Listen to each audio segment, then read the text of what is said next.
I'd like to invite Susan Blum, Associate Vice President of Applied Research and Innovation with SaskPolytech, to introduce our next panel, which will be focusing, and I know the title of this one now, which is focusing on technological advancements. So, Susan?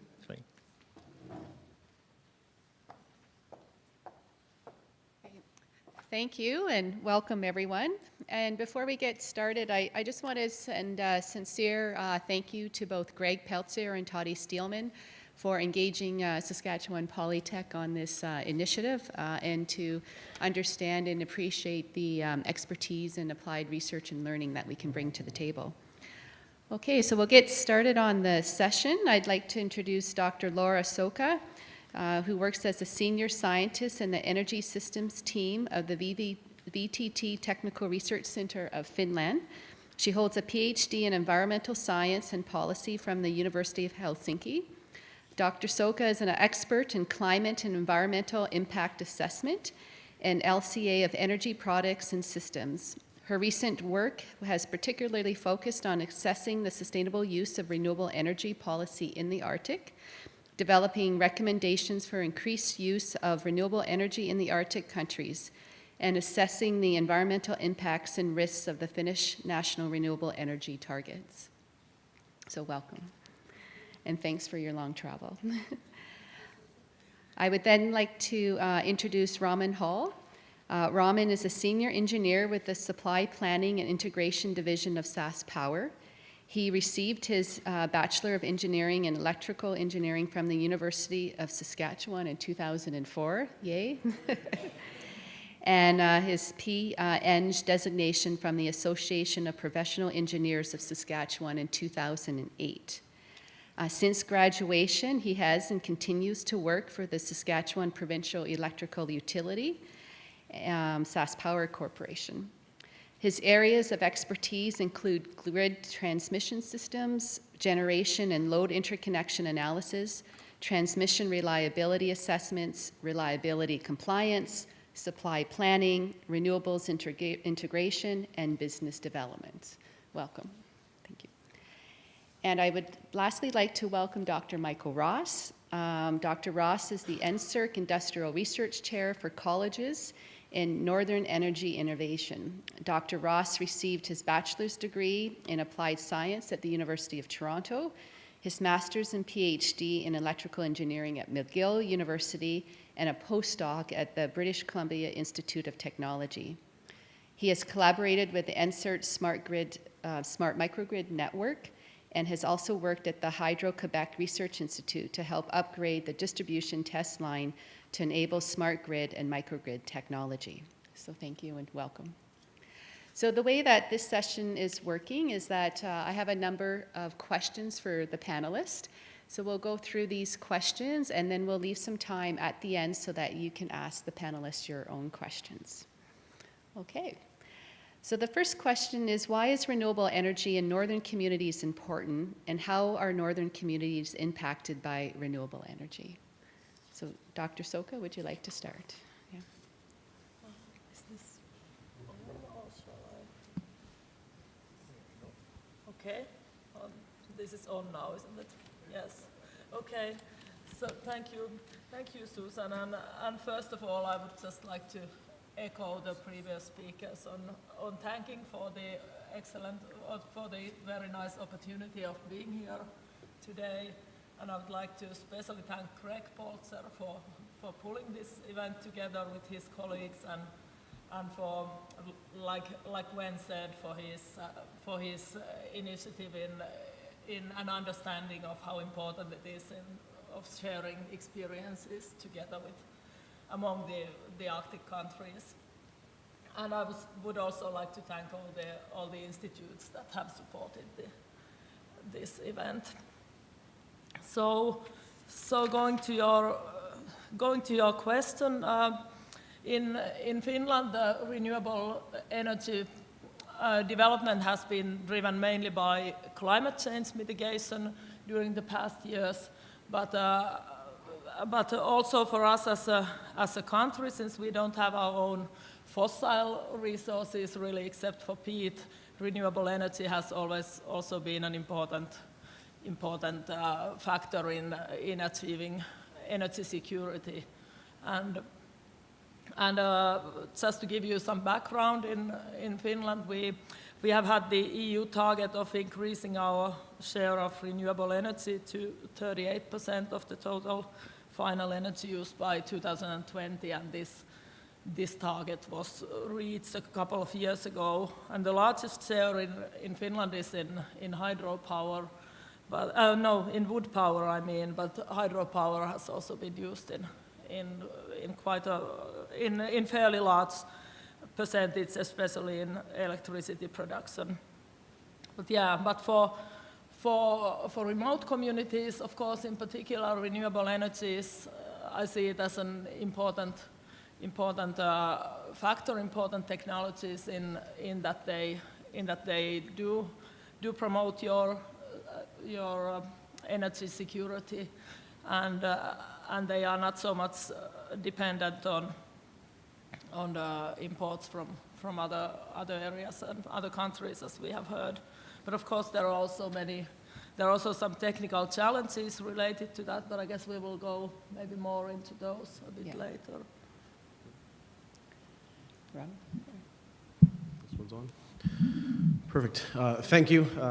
As well, I'll reiterate some of the same sentiments from everybody on behalf of SaskPower.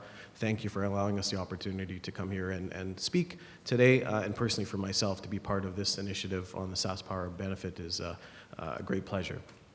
So as we talk about renewables for Saskatchewan, and to reiterate some of Mr. Marsh's comments from this earlier today, we've got goals around emissions reductions and capacity, 50% capacity by 2030 for our renewables. So for northern communities and renewables in general, it's a very significant portion of our long-term strategic plan on supply options.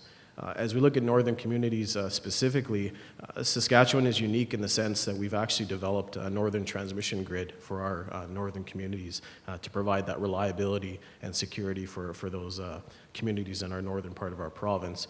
Renewables just adds another piece that can help with the reliable power supply as well as the sustainability up there for those communities that have a grid connection but also can have customer side supply options that can help benefit them locally.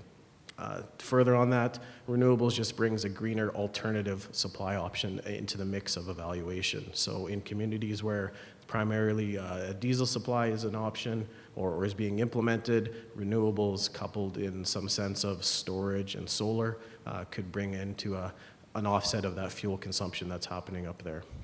And on the customer side itself, it also brings into a sustainable business model for them to develop and understand as they look at offsetting their own power consumption costs on the community side too. Thank you. And thanks, Greg, for putting me on a panel with 2 doctors as well.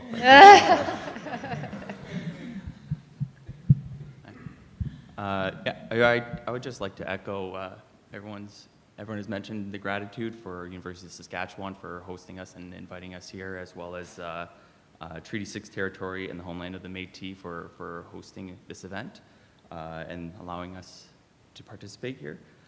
So in terms of what it means for northern communities, it could mean a lot of things, but it doesn't necessarily have to mean everything for everyone.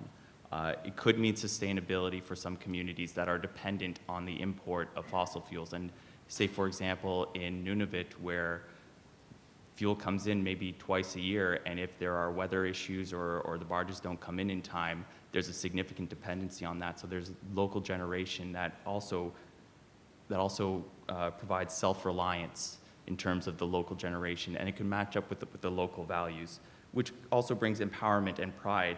And as Gary mentioned earlier, living next to diesel plants, they're loud, they're noisy, it does affect the air quality. And while renewable technologies isn't the golden key for everything, it is an enabling technology that provides a wide slew of technologies to be implemented to help meet the needs of the northern communities. Thank you. Can you explain in layman's term the types of technologies that can be used in remote communities, and how are technological innovations evolving to help facilitate community energy in remote communities? Michael, would you like to start? Okay. I guess, well, first of all, I just want to say that, I mean, as far as technologies, we could list them off. There's wind, solar, hydro, energy storage, demand-side management. But one thing that's key is that there's no one-size-fits-all. And there's a saying that I like to use that once you've seen one remote community, you've seen one remote community. If you think about it, like just in the Canadian, I'm just taking the perspective of the Canadian territories, Whitehorse is further west than Victoria, and Iqaluit in Nunavut is further east than Quebec City. To say that it's the same problem all throughout is not very applicable. And even say, for example, Saskatoon, we could all pretty much agree that Saskatoon is pretty far north, but in all things considered, the distance in latitude between Saskatoon and the Arctic Circle is the same as Saskatoon and Sacramento, California. So this is a wide territory, and to say that the problems are the same is not applicable. So what we want to do is we want to see what technologies are viable and meets the solutions, identify the solutions, and implement the appropriate technologies where applicable. I'm going to piggyback off of some of your answers, Dr. Ross, there, but on the technology side more, renewables is bringing to the utility side as well as the customer side plug-and-play technology that makes it more ubiquitous in terms of what applications are being applied. I'll ramble off some examples in terms of solar shingles, solar paint, solar film, solar windows. Obviously, I'm focusing on the solar a little bit, but other technology advancements are happening in other technologies as well in terms of wind and geothermal and biomass as well. So they're bringing a gambit of applications that are available for remote communities where the labor force may not be as skilled, a more modular design is easier to access and maintain, but it also, to Dr. Ross's comment, every remote community can be different and there is no one size that fits all at all.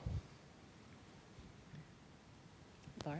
Yes, so to continue on that, I totally agree with Raman and Michael on that there definitely isn't one solution for the energy issues, and this definitely applies both to remote communities as to the nation as a whole. But like Michael said, there are several technologies available that can be used in the remote communities, and in Finland our focus has been on wood-based energy, and on the wood energy has traditionally been combined with pulp and paper production, and we have a lot of knowledge on combined heat and power production that's also used in fairly small communities, and it's usually combined with pulp and paper mills or with some other industrial units.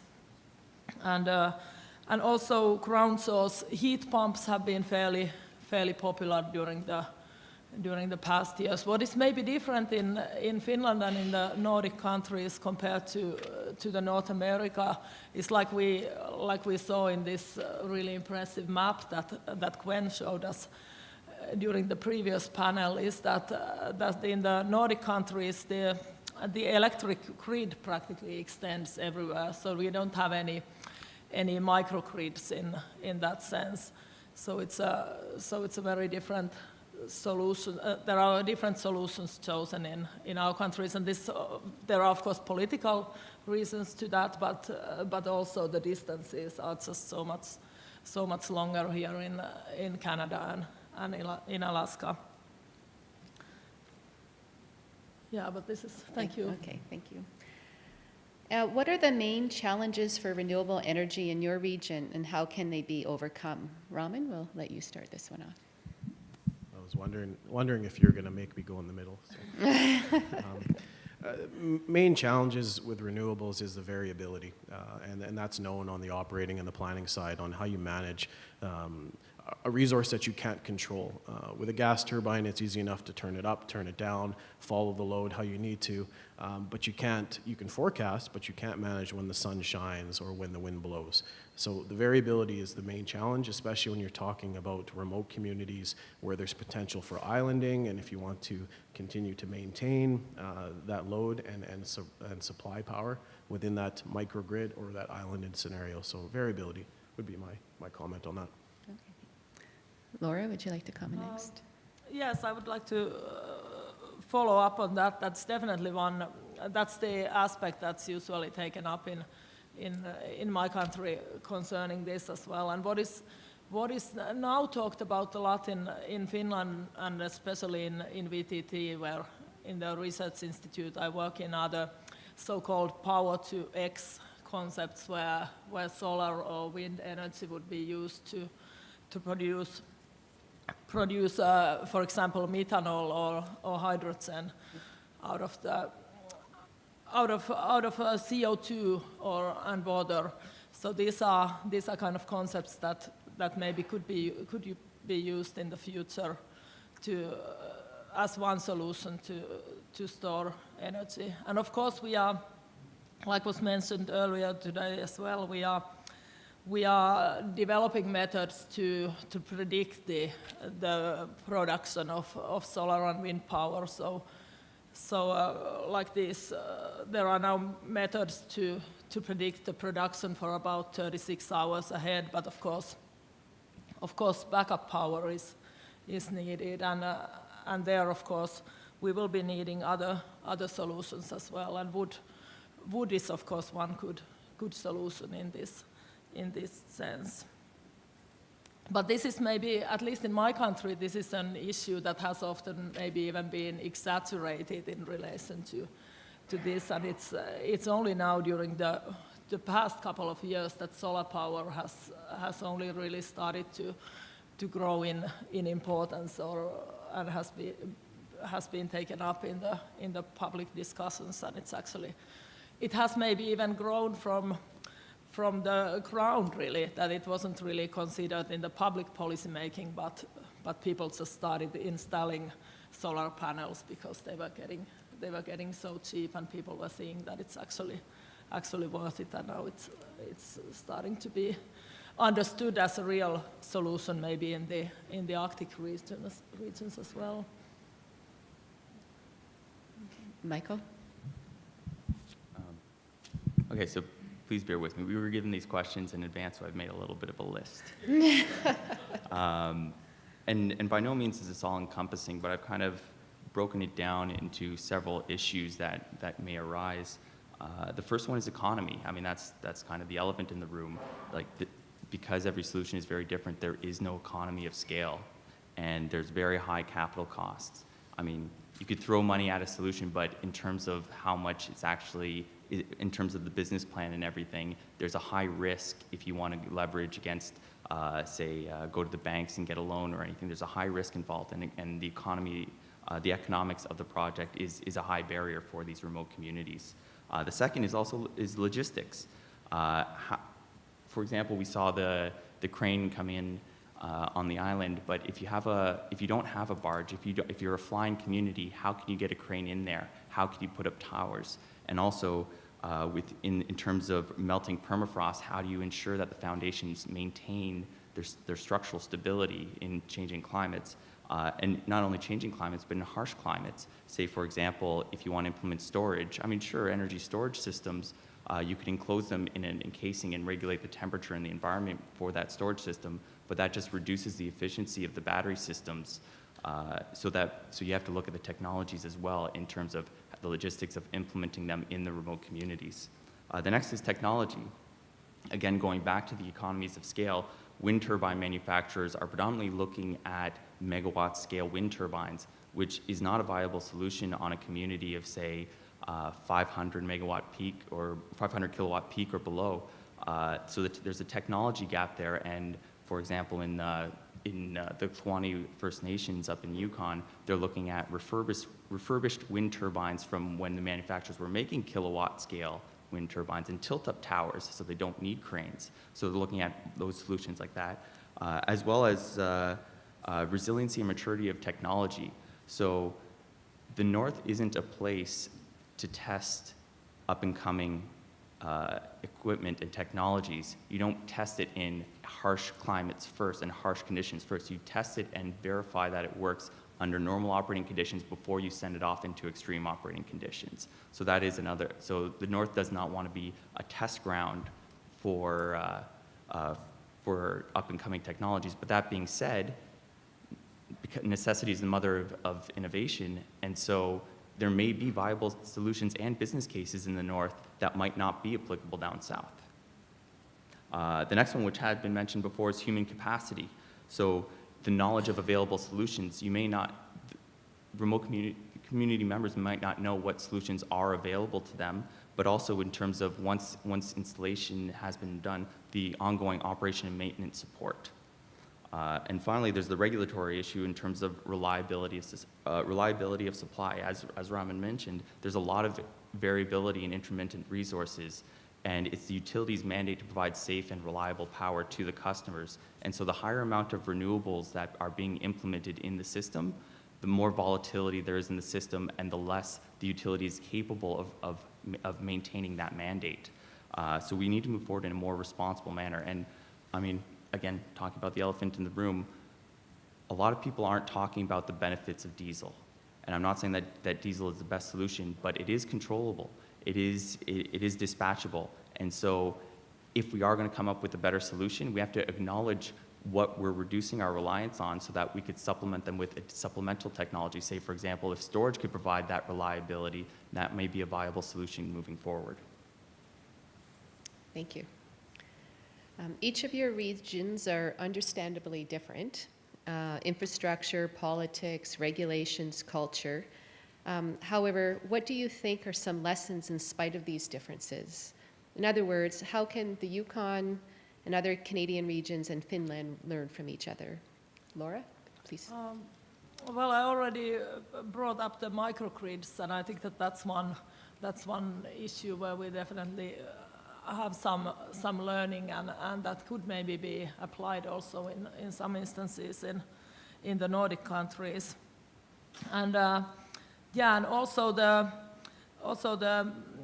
own initiative of the communities that was mentioned earlier today, and that has been characteristic for Alaska. I think that's something that is definitely something for the Nordic countries to learn from, and at least in Finland, as we are very kind of publicly steered country where we are expecting the government to organize things for us. This is something that's maybe often not really considered so much. The communities are not so active in themselves, and that's definitely something that could be learned. And well, this is not a very familiar issue to me, but I think that at least in Canada, there are these public-private partnership models that have worked very well, and that could work in where we could learn from as well. And the solar energy development in Canada, for example, you are further in that than we are. And what just occurred to me was that, as you mentioned, wind power as a solution to the problems that people find in diesel generators. And in Finland, wind power has been there has been a lot of opposition against wind power because it's considered so noisy, and then there has now even been talk about these ultrasounds that would cause all kinds of health problems, and even though there have been studies on that and nothing has been found, it's still considered a big problem, and that has really been a slowdown for the spreading of windmills. That there are so many complaints on them, and then that always takes quite a long time before it's gone through. So I guess there would probably be some learning in how to introduce new initiatives to the public. Michael? Sorry. Yeah, it's been mentioned. I think we need to share knowledge and learn from each other. One thing that I like to see is the panel from before in Alaska, I would even say that they're about 10 to 15 years ahead of where we are in the Canadian territories, and we could learn from the lessons that they've done. Gwen had mentioned several examples as well, and one example that I like to think, in St. Paul Island, they have a Type 1 wind turbine, and they manage just the turbine, and they manage their voltage regulation with a synchronous condenser, and their frequency regulation with controllable loads. I'd never seen this anywhere else. And is that solution applicable everywhere? No. But by knowing what has been implemented and taking the lessons learned, there's no point in making the same mistakes twice. We could break it down and identify what are the challenges, what are the challenges that each community had to face, and disseminate that throughout the north. Because there may not be geothermal everywhere, there might not even be wood available everywhere. In Nunavut, it's above the tree line. But identifying what the solutions are, and then seeing what solutions and what technologies enable the solution of those challenges, we could help disseminate that, and then, like I said, not repeat the same mistake twice. Great. Raman? Lessons learned, increased collaboration, and potential partnerships were the three I was going to focus on, and both my colleagues here have said that. And just learning from each other is the key, and we're doing that within SaskPower now, looking out in North America and finding out how it was performed in Ontario, California, other jurisdictions, and just learning before we implement such technologies within Saskatchewan. And as I sit here with two doctors beside me, I'm trying to read their notes because that's exactly what I'm trying to get, is an increased collaboration and understanding from both of them. So that's what we pride ourselves within SaskPower, is looking at, researching, and partnering with others to understand how the best application within Saskatchewan can occur. Thank you. How do you see the future of renewable energy in northern communities? Michael, we'll start with you.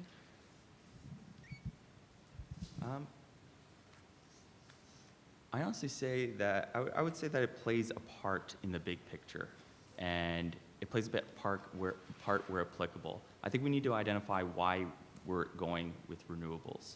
If it's to reduce diesel, the low-hanging fruit is conservation.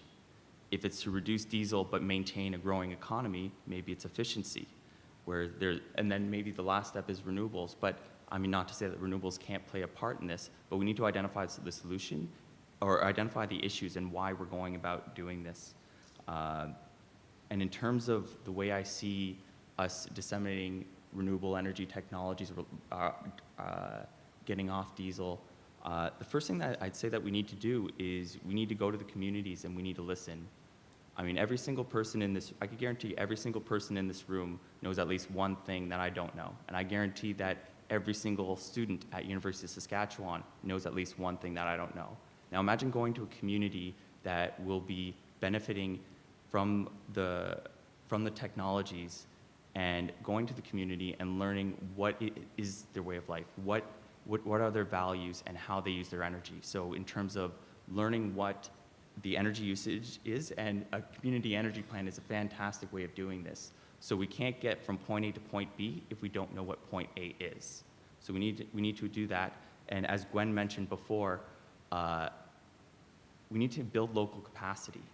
So having community champions, that's a term that I learned when moving up to Whitehorse, is that community champions is key, because if something goes wrong, say for example in Nunavut, if a power system goes down, you have to fly technicians into the system, which may take a day or two, and that's if landing conditions are perfect. So imagine 40 below, and you'd have to have perfect conditions to fly the technicians there, or you don't have power.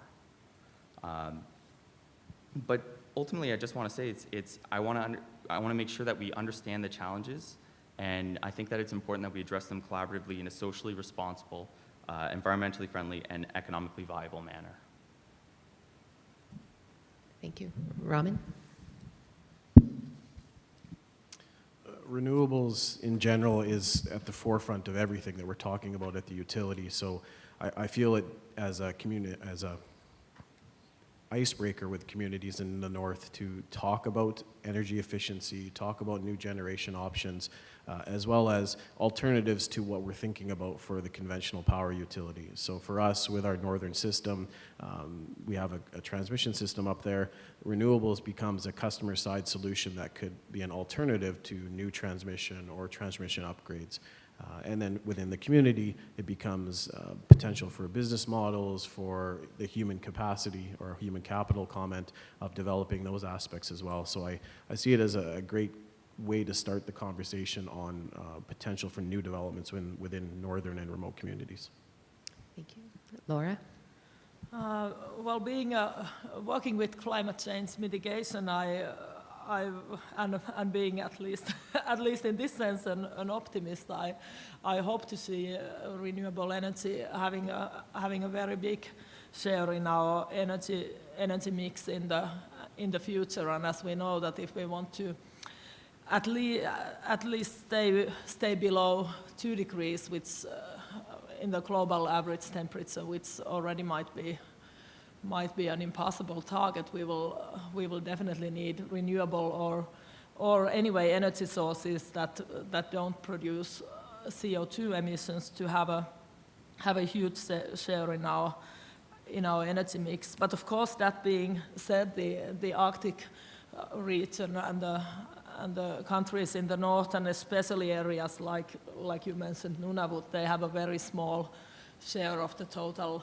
CO2 emissions. So of course, in these regions, there definitely may be cases where fossil energy sources are very well defendable, like diesel, for example.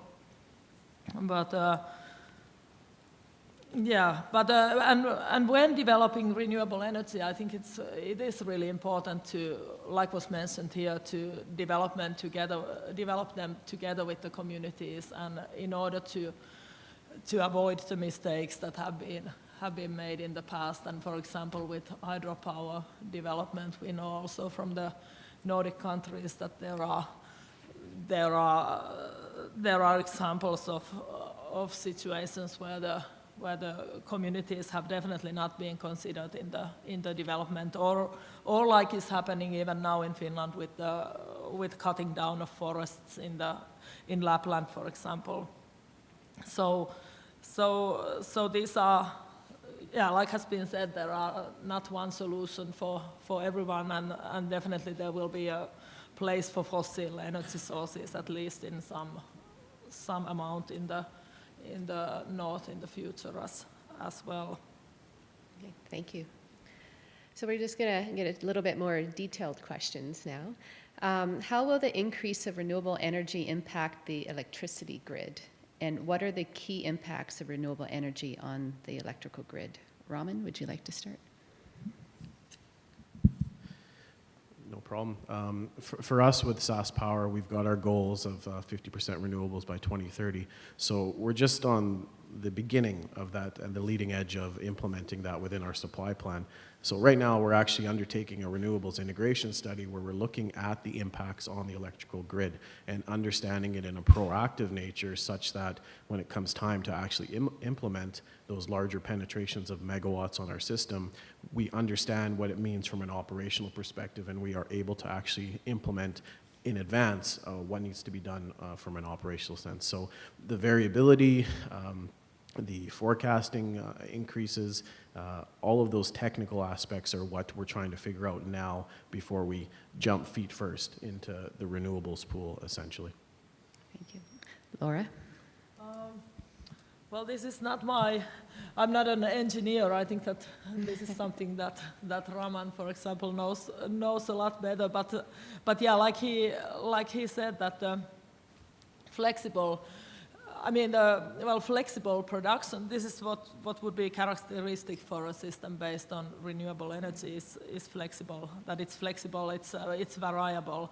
So we need, that definitely poses challenges on the grid, and it needs to be considered. There's a lot of development going on related to this at the moment all over the world, I know, and these are issues that can be solved. Of course, when thinking about production that doesn't produce CO2 emissions, of course, in the Nordic countries, well, in Finland, nuclear power is, of course, considered now at the moment, and we are even building new power plants. But when thinking about renewable energy, wood-based energy definitely has its role in this, and this is something where Finland can, and the Nordic countries can also provide a lot of expertise on. But on how it actually technically influences the grid, I'm not the best person to answer. Thank you. Michael? I would say that renewables would affect the grid much in the same way that Raman was saying in terms of reliability, reserve provision, ancillary service support, and even in terms of the planning, the stochastic dispatch planning of the system. As I had mentioned before, there's no solution that covers everything. Even to say that 20% is the limit of penetration, of renewable penetration into systems is a blanket statement. And utilities in the north understand that. They are still going with the 20% because that's the best information that they have. And that's some of the research that myself and my colleagues at the Yukon Research Center are pursuing. We're modeling electric power systems and performing a grid impact study that is pertinent to each community. Once you model it within the specific platform, you could look at dynamic stability, small signal stability, energy balance, protection coordination, many different resonance phenomena, harmonics, and see what are the actual impacts of integrating renewable resources technology and keeping the system as is, how much the system could host in a responsible manner. Because utilities are I haven't spoken with a single utility that isn't on board with implementing renewables, but it must be moved forward in a responsible manner. Thank you. How will the regulatory framework have to change to accommodate an increase in renewable energy? Laura, we'll start with you. Well, in the case of my country, I think that the regulatory system already is fairly accommodating as it comes to renewables. Of course, in order to the electricity is still fairly cheap in Finland, so there of course could be ways to initiatives put there in order to maybe provide more encouragement for increasing the share of renewables. But in general, we have a fairly our system is already, we have a very high targets for renewables already as it is now, and so in that sense it's, and there have also been production supports for wind power and for solar power. So it's, yeah. Thank you. For us with SaskPower, we have our goals already established around renewables. The policy frameworks are evolving as we develop more. I'll tie it back to our renewables integration study. We want to be prudent on what we're doing, so understanding it before we actually implement it. And then other governmental agencies within Saskatchewan are coming out with such things as siting guidelines to help out on the environmental side, as well as other policy frameworks will just enable it. So we're in a good stance within Saskatchewan to facilitate the renewables, but we are being prudent in terms of understanding it before we dive completely in. Thank you. Michael? As far as the regulatory aspect is concerned, I mean, we want to make sure that it meets the community values. So we want to understand why the regulations are in place. Like, say, for example, from a policy standpoint, if there are diesel subsidies for remote communities, just because electricity is expensive in these remote communities, if you get off diesel, you get off the subsidies. So is that a viable structure for the community, or what are we actually subsidizing in that case? And as far as the regulatory from the utilities perspective, I mean, everything is you could think of it as almost like a multi-objective optimization where you're balancing solutions that have a strict constraint of meeting safe and reliable power, but you're balancing the social, economic, and environmental aspects of them. So the regulatory thing could help even if renewables aren't necessarily economically viable in the present term, as technology evolves, or even energy storage, as technology evolves, there may be incentives to value more the social aspect or the environmental aspect to help push in that direction so that they can be cost competitive with other sources. Thank you. We'll let you start on this one again, Michael. How will a carbon price impact the trajectory of renewable energy? And is the success of the renewable energy industry contingent on having these pricing mechanisms in place? I would say that it will have an impact, and as I'd mentioned in the example before, it all depends on how the policy is implemented. I don't have a solution in there, and I'm not a policy person, so I don't really know which is better. But by making other fossil fuel-based generation more costly, it makes other renewables more cost competitive, or other technological solutions more cost competitive. That could push the renewable technology over the edge of lining up with social and environmental goals, that it could be the solution that communities would be going towards versus going towards fossil fuel-based generation. Thank you.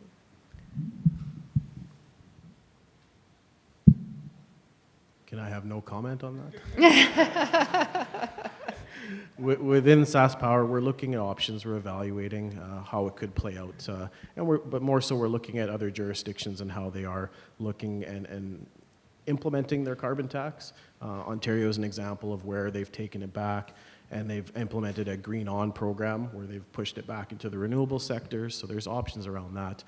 But within SaskPower, we're still evaluating options around it. Thank you. And Laura? Yeah, as you probably know, Finland is part of the EU emission trading scheme, and we also have taxes based on CO2 emissions on fuels, on petrol and diesel used in traffic. But regarding the emission trading system, it's actually has been a bit problematic that the renewable energy sources are supported within the emission trading sector. So for example, wind power has been supported in electricity production, and that only leads to bringing down the carbon price, which has been very low altogether now during the past years, and this then only it acts as an indirect subsidy to coal production, really. So there one definitely needs to be careful. I'm not a policy person either, but not to put in place these mixed what are they called, mechanisms on supporting something that's actually already would be supported by the emission trading scheme. And maybe one problem there also has been that I would think that as the emission price is so low, it's an indication of that there could be even more potential for emission reduction on CO2 reduction on those sectors that are part of the emission trading program. But I don't know how well you know about the system, but at the moment only part of the emissions are part of the emission trading scheme, and then the rest like traffic and housing and things like that are outside the system, and there we have quite high targets for emission reduction, and there it's then more expensive to use the renewables. So this is a complicated system. Thank you. So I'd like to now open it up to the audience. If you have any questions you would like to ask our panel members, and just a reminder just to come up to the microphone so we can have that recorded.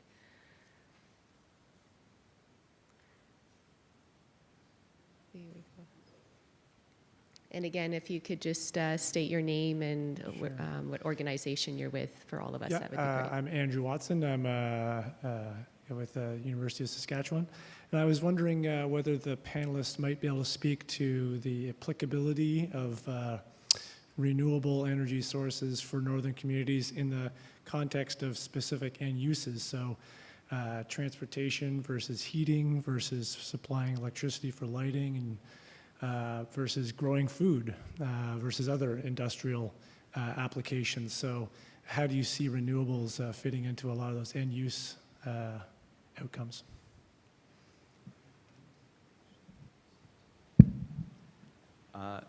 So in the north, there's actually, so at the Yukon Research Center, there's a division that kind of parallels with what we're doing in terms of economic development. And they have three main pillars. One is cold climate housing, the other is food security, and then the third is energy in terms of, as you say, renewables. And we can look at energy not just from an electrical standpoint, but from a heating standpoint, because heat is a big energy resource from the system, and looking at I mean, even looking at making diesel systems more efficient with combined heat and power may be a viable option where we're looking at more efficient solutions in that. And I was surprised with how big greenhouses are in the north. If you look at Guinness Book of World Records of the biggest vegetables, they often come from Alaska because the sun is there all the time. You put greenhouses there, and it's a fantastic resource. Now, that being said, the converse is also true in terms of the winter. There is no sun.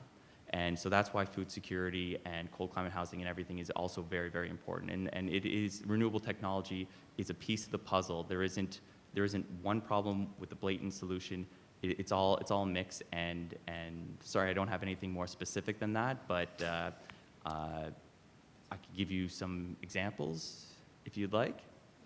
So for example, Teslin is looking at biomass. Teslin community in the Yukon is looking at biomass. Up in Old Crow, the only flying community in the Yukon above and also above the Arctic Circle, they want to implement a high penetration of solar on their system, and they're working as an independent power producer, but they're working in partnership with the local utility, ATCO Electric, on how they could facilitate that without compromising reliability, so that they don't have to, so that they won't have any issues if the power goes out. Kluane First Nations out in Burwash Landing, Destruction Bay are implementing a wide slew of technologies in terms of they're looking at high penetration wind on their system. They already have 50 kilowatts of solar, and they've even investigated geothermal on their systems. They've got, I think it's 17 or 19 degree water, which isn't enough for generation. It's not like the Chena hot springs, but which is actually I highly recommend that you look that up because it's fantastic technology. But yeah, there's a whole. It's just a piece of the puzzle, is what I'd say. I think that's good. Okay, good. I would maybe like to add about the transportation, whether, well, you briefly mentioned maybe biofuels as well, but that's something that's being developed a lot especially in Finland, and we even have a target of 30% of biofuels of the total fuel use or energy use in the transportation sector. So that is of course something that fits some of the Arctic countries as well, but obviously there's now a lot of critical discussion over whether that actually brings climate benefits. But it is something that if you just want to increase the share of renewables, then that's definitely one solution. And like you mentioned, combined heat and power production. I keep bringing up wood as it's so important in my own country, but there's a lot of wood-based systems that produce producing combined heat and power, and like Michael said as well, heating is a really big energy source in the north, or energy demand source in the north. The panel this afternoon on the business case for renewables would be a good one to ask them a little bit more about too. Okay, thank you. Go next question. Thank you. Kevin Hudson with Saskatoon Light and Power. With the integration of renewables and these types of variable distributed generation sources, a smart grid is likely to play a vital role controlling energy flowing on and off the grid. And so the question could be for any one of the panelists, but what role do you see a future smart grid playing within a microgrid, or in the case of northern Saskatchewan with an interconnected northern grid? Smart grid and implementation of distributed energy resources go hand in hand. You won't be able to have any of those DER type technologies implemented effectively for the utility or for the customer side without a smarter grid. So SaskPower is looking into how to upgrade and revitalize our distribution system to essentially accommodate two-way power flow on that network. So they go hand in hand completely.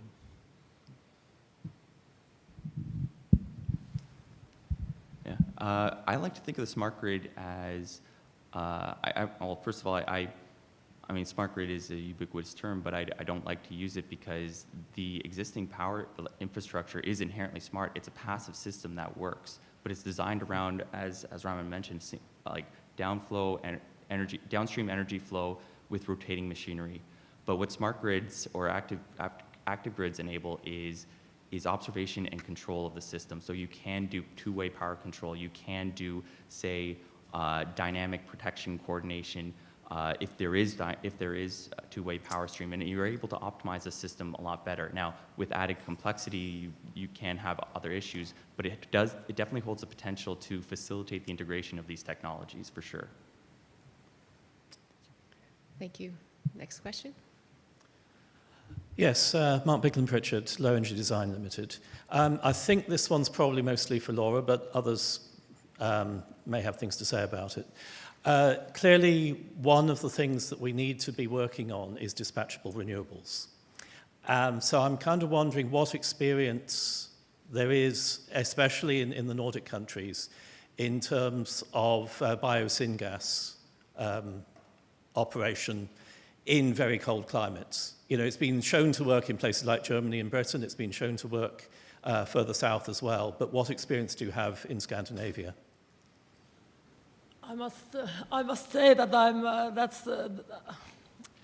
I'm not so familiar with that I could answer you, but I can actually provide you some contact details to some colleagues of mine who work with that and know a lot on that. Okay, So, connect later. Yeah, definitely. Thank you. Sorry, we don't have that much experience with syngas. I mean, it is a topic to investigate, but there isn't a lot of experience up in the territories.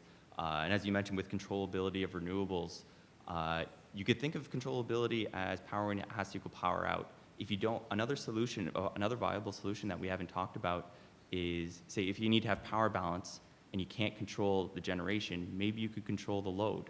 The Shinnecock Wind Group in Alaska, they have about 200% wind penetration, and when the wind goes up, they store that energy in electric thermal storage. And they are able to do that because instead of it being a utility whose jurisdiction ends at the meter, it's a co-op. So the community members do have part ownership of the utility, and so they do have beyond the meter capabilities.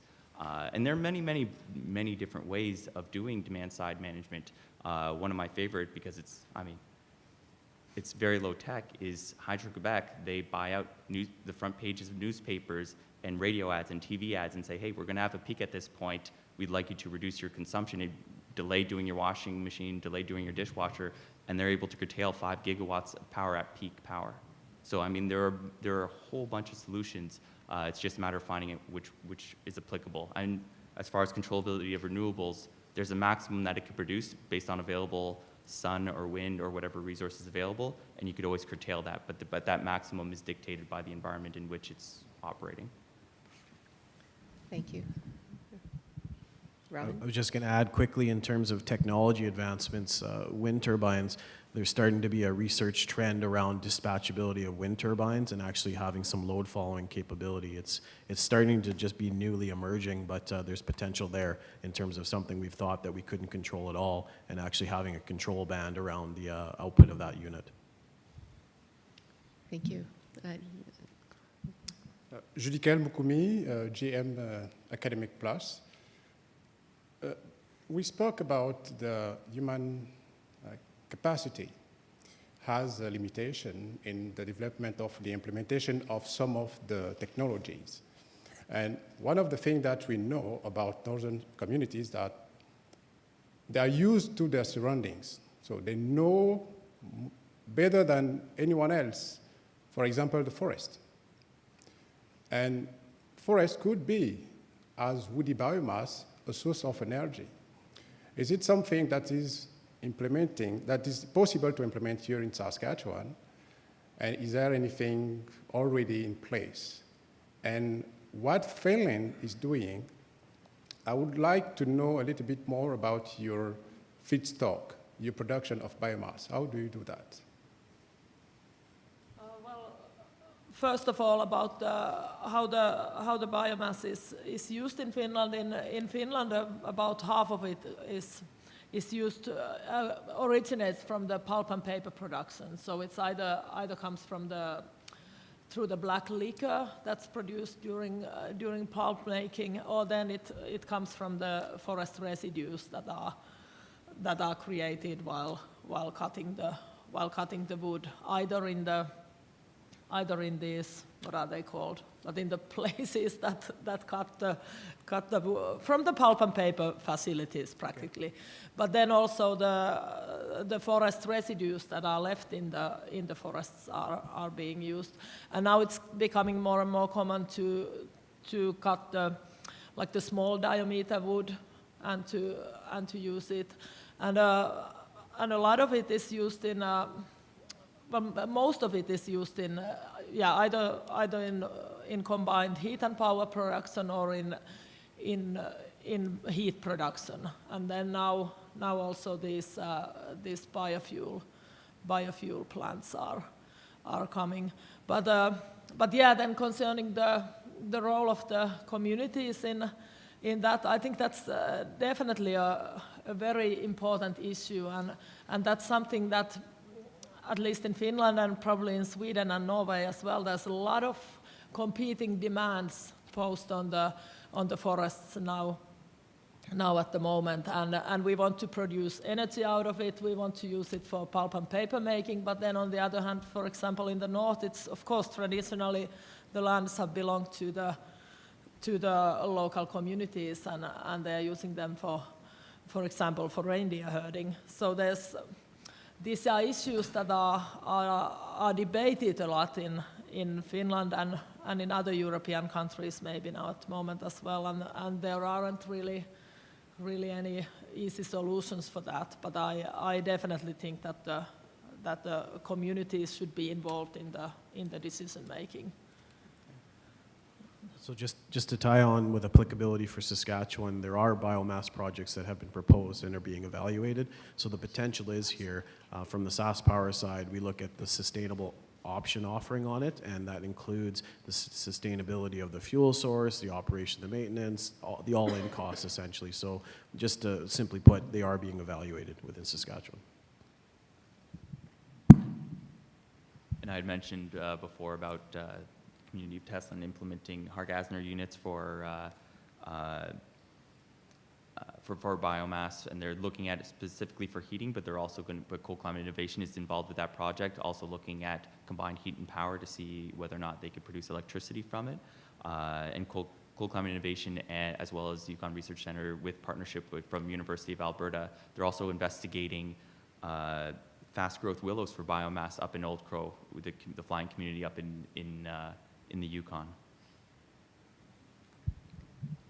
Thank you. So we'll just have one more question, then we'll wrap it up. Yeah, thanks. Kevin Wilson with Onlink Engineering Consulting. Well, I'm wondering if you could tell us, maybe Raman specifically, with regards to battery energy storage systems at a grid level. When we talk about dispatchable energy and we talk about islanding, is there any movement towards looking at a community level, not so much a co-op level, but a community level, behind the meter, grid level battery energy storage coupled with PV, solar, wind, hydro?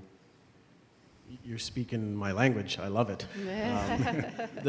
The nuances with the battery storage is the costs continue to decline, so there is a little bit of a waiting game to see where those costs how low they will go essentially. But hybrid solutions that you just mentioned behind the meter are totally on SaskPower's radar, and we're looking at how those can be a potential partnership between the utility and the community, as well as just the operational nature and how it'll interact. The buzzwords around microgrids, islanding, all of those are being evaluated within our renewables portfolio to see how we could play into this market and collaborate into this market as well. It's one of the other aspects that we're looking outside of Saskatchewan to see how it's being implemented elsewhere, and partnering with others that are on the panel and other jurisdictions is where we could get that information, get that data, and understand it better so that we can implement it correctly in Saskatchewan. The reason I ask that is I think that there's a technical component of the reduction in the levelized cost of energy for battery energy storage, whether you're using lithium polymer or vanadium reflux or whatever type of battery energy, or even the larger ones where they're using with compressed air and pumped hydro. I'm interested more in the regulatory issue. Is there the stomach with the regulatory agencies such as SaskPower to actually island large communities, whether it's in neighborhoods or in First Nations, or to actually say, look, instead of sending a meter to every little community from SaskPower, have a meter at the tie-in and have the community actually save its money. Because as you know, when you reverse meter energy back into the grid, you're not getting the most. You're paying your transmission, distribution costs, frequency modulation, voltage modulation, all of that dispatch issue of going back in. And I'm just wondering, what is the direction from a regulatory point of view within SaskPower of moving towards encouraging islanding should the battery energy cost come down?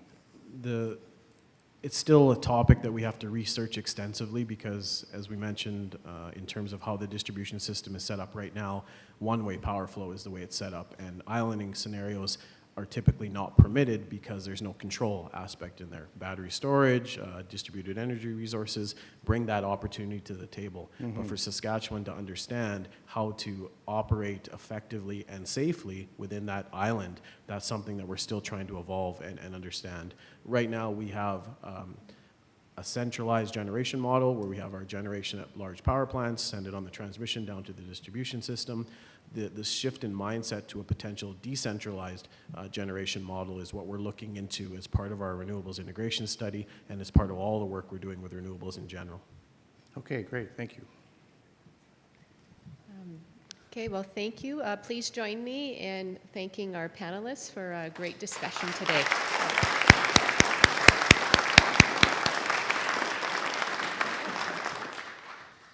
Thank you, Susan, and I want to thank everyone for a great morning. I think our panelists did a phenomenal job, starting with the real-life, real-time experiences, of our friends and colleagues from Alaska to, the technological advancements. We heard some of the challenges, and I think some of the technological discussion here certainly overlaps, and we're looking forward this afternoon to the business case of renewables and IPP public policy regulatory frameworks. And, at the end of the day, we begin to formulate, I think, a pretty interesting story here. And so I'm looking forward to the afternoon.